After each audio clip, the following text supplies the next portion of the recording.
Is Finland actually better at disc golf than the United States? These are the biggest countries in the sport of disc golf, but when you compare PDGA ratings country by country, it might surprise you who actually is better.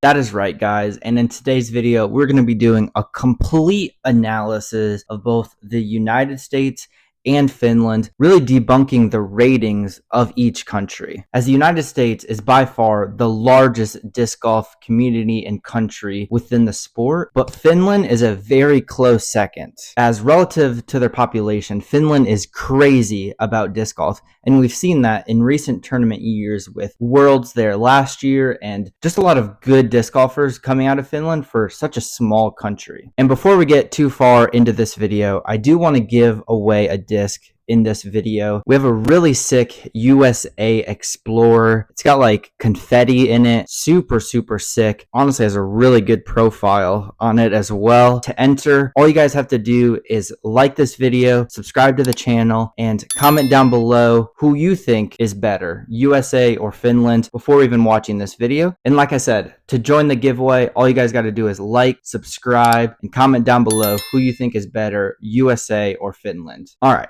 Now let's actually get into the data and really see who's better, USA or Finland, talking about rankings, population, players, kind of everything. Let's get into it. So the first little section that I want to go through is the size of the player pool. In the United States, there's a total of 115,490 disc golfers that have a PDGA rating, which again is the biggest disc golf population by a mile. And in Finland, they almost have just 10%, even lower than 10% of this, as they have 8,787 people that have a PDGA rating. And the crazy stat is that Finland is the same size as Texas as the amount of PDGA rated players from Finland to Texas, which is crazy to think about. I actually did a full ratings analysis of Texas, and if you guys haven't checked that out, definitely going to check that out. Found some crazy stuff going on with that, as it's kind of weird how Brody Smith and Holland Hanley, I think they're only like 5 rating points apart. Really weird stat that I found in there, but food for thought. The next section that I want to go over is really just kind of going over the top 25 people in the United States and Finland. So to be in the top 25 in the United States, you have to be 1,033 rated. So pretty high, considering obviously this is the top 25 people in the entire state. And to be in the top 25 people in Finland overall, you have to be 1013 rated, which again is very high for a country that small. As when we kind of compare this to just Texas, the state itself, the 25th rated person in Texas is right around the 1,005 rated mark. So really just goes to show how deep and rich the ratings and how high of rated players are just in Finland, in such a small country. And really the key thing out of the top 25 analysis that I did is Finland doesn't have a lot of the 1040 guys, as they have a lot of 1010 plus rated players within just their small country, which is really insane to think about and really shows the growth potential that they have. And now something that I do in each one of my rating analysis videos is I go over what it takes to be in the top 5, 10, 15% in the entire country, and even the top 50% within the country. So to be in the top 5% in the entire United States, you'd have to be 960 rated. So if you are above 960, you are within the top 5% within the United States. And for myself, I'm 955 rated. So I'm just on the crest of being in the top 5% in the United States, which is actually insane to think about. But an even insaner fact is that Finland is 12 rating points above that. So to be in the top 5% in Finland, you have to be 972 rated. And to be in the top 10% in the United States, you have to be 942 rated. So thankfully, I'm in the top 10%, not in the 5% yet.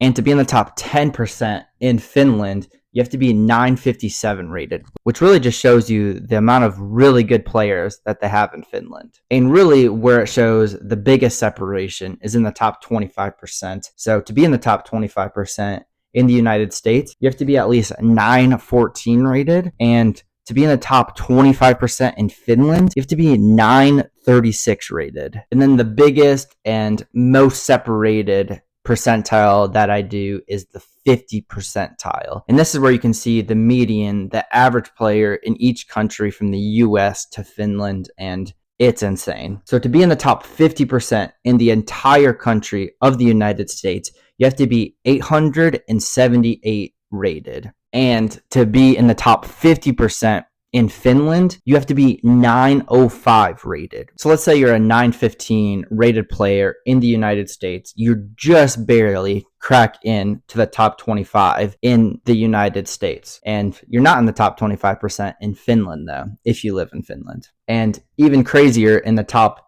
50%, if you're a 915 rated player, you're finally in the top 50% in Finland, which is just insane to think about, and really just shows the growth and like how top heavy the sport is there. Like they don't have a lot of like 700 rated players like we do in the United States, which I think is really good for the sport and really shows like the per capita and how many players are playing actual tournaments maybe in the United States compared to Finland, and have that PDGA rating.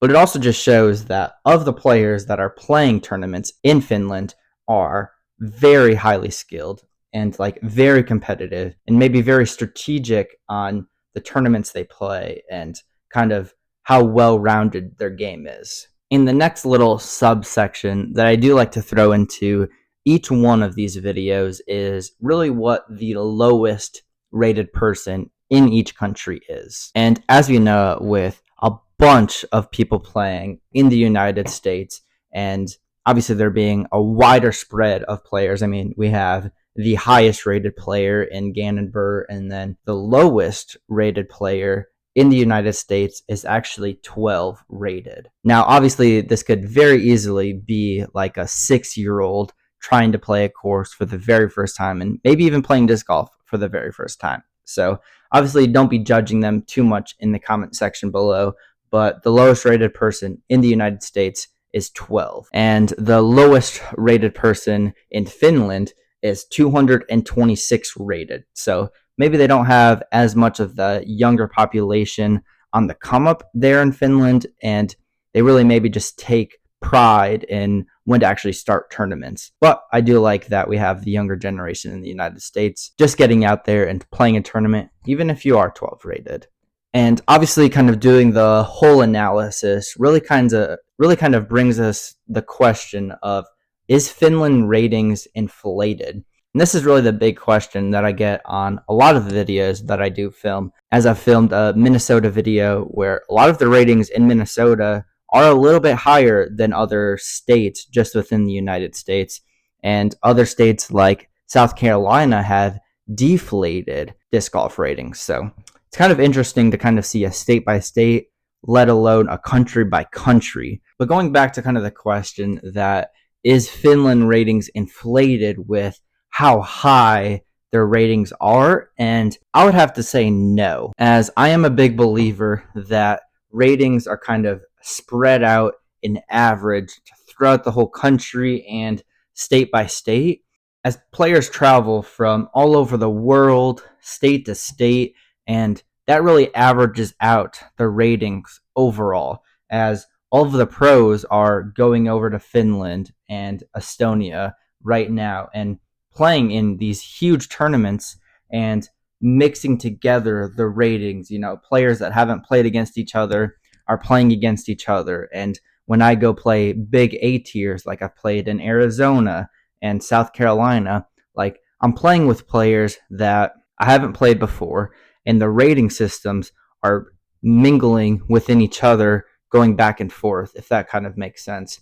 And that's where I think disc golf ratings really can't be inflated or deflated. So, but I do know some people think that, certain countries or states have inflated ratings, but really just makes for a good title and to show kind of a visual of the side by side of each country, kind of to wrap everything together in this video, we can see the USA versus Finland, which country is better, and kind of have the debate. So just kind of looking through all of these, obviously I went through all of these, but you guys are gonna have to let me know in the comment section, really, which country do you think is better?